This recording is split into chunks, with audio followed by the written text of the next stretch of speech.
दोस्तों नमस्कार प्रणाम। आप सभी का हमारे YouTube चैनल में स्वागत है और आप सभी देख रहे हैं स्टोरी वॉइस और मैं हूं चंदन।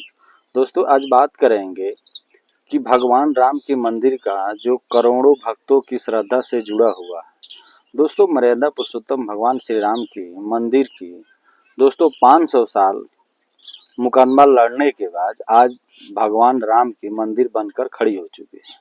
और दोस्तों इस समय सोशल मीडिया पर चर्चा है कि मर्यादा पुरुषोत्तम भगवान श्री राम के ही मंदिर में कुछ चंद लोग हैं जो वहां सेवा के रूप में काम कर रहे हैं और वही चंद लोग आज मंदिर में निडर होकर के चोरी कर रहे हैं, जिसका खुलासा हो रहा है। दोस्तों मर्यादा पुरुषोत्तम भगवान श्री राम के मंदिर में जितने भी भक्त हैं वह अपने आस्था के हिसाब से चढ़ावा चढ़ाते हैं और कथित तौर पर चोरी का मामला सामने आया है। दोस्तों जहां पर उसी मंदिर के कर्मचारी और अधिकारी की मिली भगत से मंदिर में दान की गई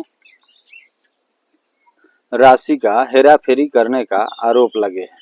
दोस्तों आप सभी लोग खुद सोच सकते हैं कि जहां पर कर्मचारी 12,000 से लेकर के 18,000 प्रति माह का वेतन पर काम कर रहा है, लेकिन उसके बाद भी वहां के कर्मचारियों के पास कुछ ही महीनों में भारी संपत्ति और प्लाट खरीदने का आरोप लगने लगे हैं। और यही नहीं दोस्तों, वहां पर जांच में यह भी सामने आ रहा है कि जहां दान की रकम रखी जाती थी वहां के कुछ सीसीटीवी कैमरे को जानबूझकर के बंद करके रखा गया था, जिससे कर्मचारियों को चोरी करने का मौका पूरी तरह से मिल सके।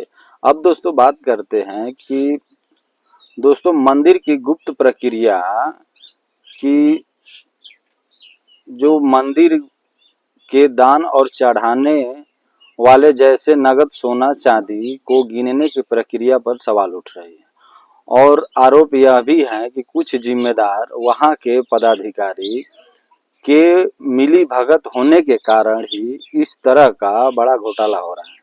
दोस्तों बात करते हैं कि राम मंदिर में जो चढ़ावा चढ़ता है उसकी काउंटिंग कैसे होती है। तो सबसे पहले तो उसमें नोटों की छटनी होती है और छटनी होने के बाद उस नोट का बंडल बनाने के लिए उस मंदिर के प्राइवेट एजेंसियों के कर्मचारियों काम करते हैं।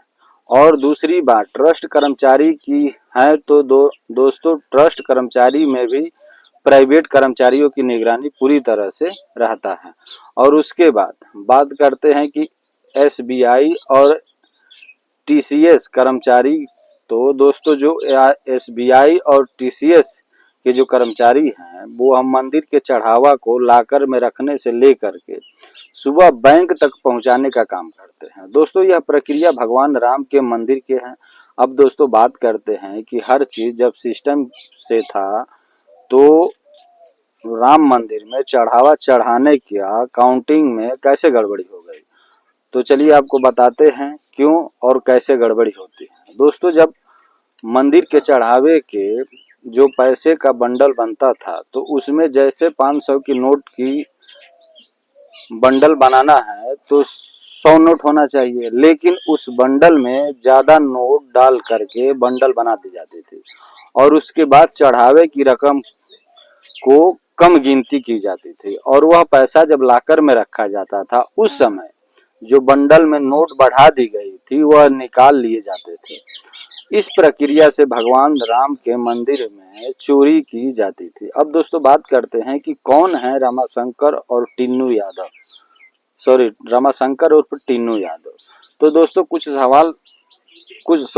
साल पहले तक एक ऑटो ड्राइवर का काम करते थे, यानी कि चंपत राय का ड्राइवर थे। और दोस्तों जब भगवान राम का मंदिर बनने लगा तो चंपत राय ने उस मंदिर में टिन्नू यादव को मंदिर के चढ़ावे की काउंटिंग से जोड़ करके रख दिए थे और कुछ सालों में तेजी से टिन्नू यादव की प्रॉपर्टी बढ़ने लगी और टिन्नू यादव का दुर्गापुरी में एक आलीशान घर भी बनवा लिया है और धीरे धीरे टिन्नू यादव वहां पर कई बिजनेस मैन से पार्टनरशिप का काम करने लगे। दोस्तों अब बात करते हैं कि अयोध्या में राम मंदिर में जो दान पेटियों से चोरी का मामला जुड़ा हुआ है, इस मंदिर के प्रबंधन और गिनती प्रक्रिया से जुड़ा हुआ है और लगभग 50 कर्मचारी ऐसे हैं जिससे पूछ जांच की जा रही है और जांच में अब तक कई लोग से संलिप्त सामने आई है, जिसमें से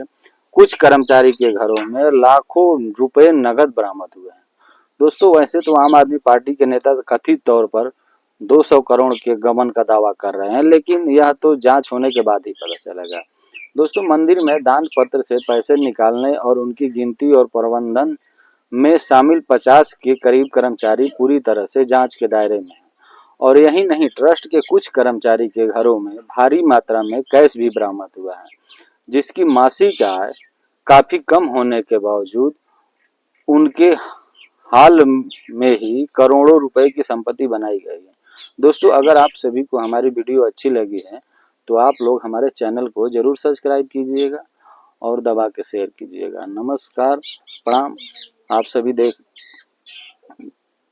हिंद, जय भारत।